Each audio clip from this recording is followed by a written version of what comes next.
तेजस्वी की उम्र कच्ची है लेकिन जुबान पक्की है।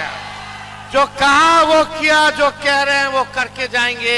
इन भाजपाइयों को हम लोगों को सबक सिखाने का काम करना।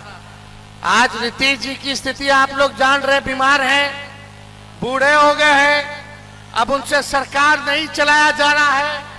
ये बिहार को प्रधानमंत्री अमित शाह जो है बर्बाद कर रहे हैं, हाईजैक कर लिए हैं। अगर भाजपा में दम है तो मोदी जी और अमित शाह कह दें कि 25 के बाद नीतीश कुमार मुख्यमंत्री रहेंगे, हम लोग का उसी दिन विजय हो जाएगा। नमस्कार, पॉलिटिक्स में आप सबों का स्वागत है। और आज हम पॉलिटिक्स में बात उस पॉलिटिक्स की करने जा रहे हैं जिस पॉलिटिक्स के सहारे पहली बार, मतलब चुनाव अभियान की शुरुआत के बीच पहली बार तेजस्वी एनडीए गठबंधन को असहज कर दिया है।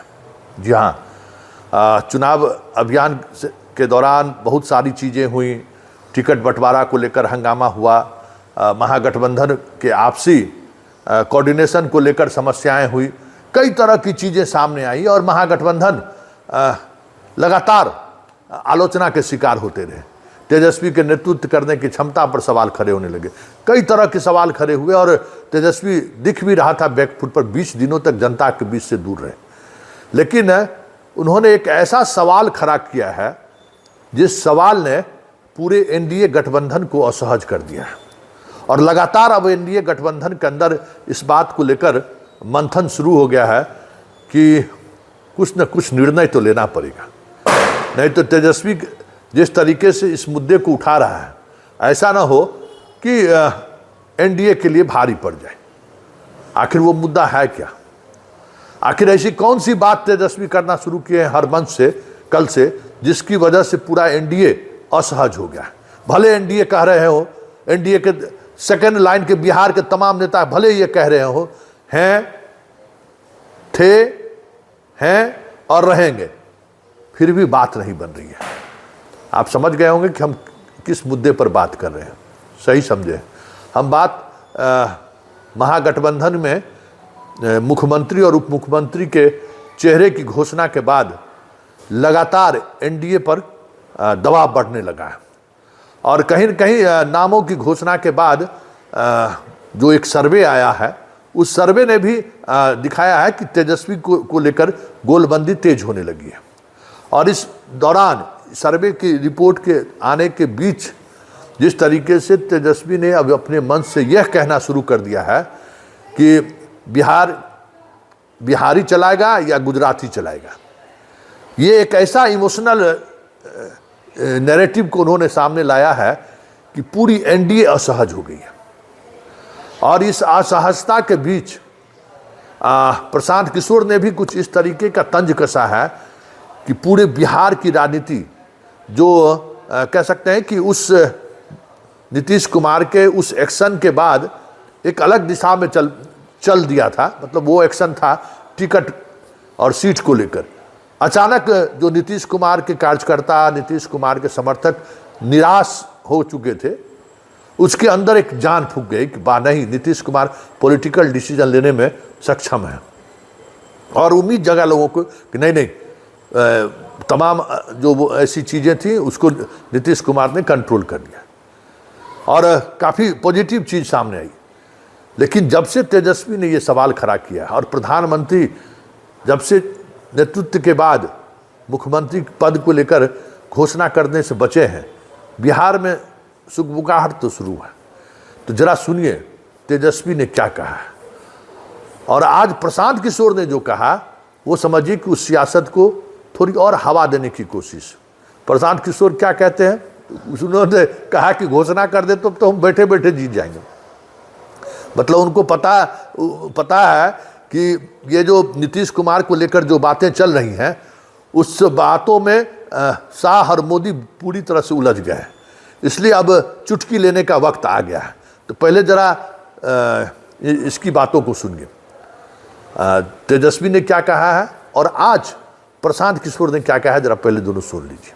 तेजस्वी की उम्र कच्ची है लेकिन जुबान पक्की है। जो कहा वो किया, जो कह रहे हैं वो करके जाएंगे। इन भाजपाइयों को हम लोगों को सबक सिखाने का काम करना। आज नीतीश जी की स्थिति आप लोग जान रहे, बीमार हैं, बूढ़े हो गए हैं, अब उनसे सरकार नहीं चलाया जा रहा है। ये बिहार को प्रधानमंत्री अमित शाह जो है बर्बाद कर रहे हैं, हाईजैक कर लिए हैं। आप लोगों को तय करना कि बिहार का लाल बिहार को चलाएगा कि बाहरी आकर के बिहार को चलाने का काम करेगा। एक बार बाढ़ आता है, कुछ होता है, सुखाड़ आता है, कुछ होता है, आपदा आती है। एक बार भी लोग आंसू पूछ रहे आया, ये लोग नहीं आएगा, लेकिन तेजस्वी जरूर आएगा। आप लोगों का आंसू पूछ, एक मौका, बस एक मौका मिलेगा कि नहीं मिलेगा तेजस्वी को? अगर भाजपा में दम है तो मोदी जी और अमित शाह कह दें कि 25 के बाद नीतीश कुमार मुख्यमंत्री रहेंगे, हम लोग का उसी दिन विजय हो जाएगा। सुन लिए कि बिहार को बिहारी चलाएगा कि गुजराती चलाएगा। ये बहुत इमोशनल चीज़ है और ये इसको लेकर बिहार में चर्चाएं होनी शुरू हो गई हैं और ये चर्चा है भी। एनडीए के अंदर ही बिहार के जो नेता जो चुनाव लड़ रहे हैं, जो कार्यकर्ता है, वो कह रहे हैं कि जितना विलम्ब हो रहा है, दोनों के मतलब कहीं न कहीं समस्याएं खड़ी हो रही है। नीतीश कुमार का जो वोटर है वो उसके अंदर ये बातें चलनी शुरू हो गई है कि भाई ऐसा नहीं हो कि नीतीश को मुख्यमंत्री नहीं बनाए। और ये बात जैसे जैसे गांव में चर्चा में का रूप ले रहा है, बीजेपी के लिए मुश्किलें बढ़ रही हैं। चिराग तो ऐसे ही, चिराग के खिलाफ नीतीश के वोटर गोलबंद है। अब बीजेपी को लेकर भी परहेज करने लगे हैं। तो बीजेपी के उम्मीदवारों का भी दबाव लगातार पटना से लेकर दिल्ली तक फ़ोन कॉल्स जा रहे हैं। बिहार के जितने प्रभारी हैं, मतलब ऊपर के प्रभारी नहीं, जो विधायक स्तर पर, मतलब विधानसभा स्तर पर जो अन्य राज्यों से जो विधायक और एमपी प्रभारी बनकर आए हैं, वो भी अब इस बात को समझने लगे हैं कि नीतीश को लेकर कुछ न कुछ निर्णय लेना पड़ेगा। और ऐसे में बिहारी स्वाभिमान को जगाने की बात करके या बिहारी स्वाभिमान के सहारे तेजस्वी जो नैरेटिव सेट कर रहे हैं, उससे काफ़ी तेज़ी से एक अलग तरीके की बिहार में गोलबंदी होनी शुरू हो गई है। ऐसे में ये देखना दिलचस्प होगा कि प्रधानमंत्री और शाह कितना वक्त लेते हैं नीतीश कुमार को मुख्यमंत्री के उम्मीदवार के रूप में घोषित करने में, क्योंकि जितना विलंब हो रहा है, अब हर घंटे कह सकते हैं कि एनडीए के वोटर में क्षरण होना शुरू हो गया है। और ये नुकसान, अगर इस नुकसान पर जल्द से जल्द एक्शन नहीं हुआ, इसको रोकने की कोशिश नहीं हुई, तो ये तय मानिए कि एक जीती हुई बाजी एनडीए के हाथों से निकल जाए तो कोई बड़ी बात नहीं होगी। क्योंकि जो चीज़ें चल रही हैं ना, और जिस तरीके से चल रही हैं, कहीं न कहीं खास करके गरीब और महिला वोटर असहज महसूस कर रही है। गरीब और महिला वोटर को लग रहा है कि नीतीश कुमार को ये लोग बाहर का रास्ता दिखाना चाह रहे हैं। ये अगर उसके दिल दिमाग में छा गया उस वोटर को, जो नीतीश कुमार का वोटर है, तो तय मानिए कि बिहार में खेला हो गया। और ऐसा खेला होगा जिसकी कल्पना शायद मोदी और शाह नहीं कर रहे।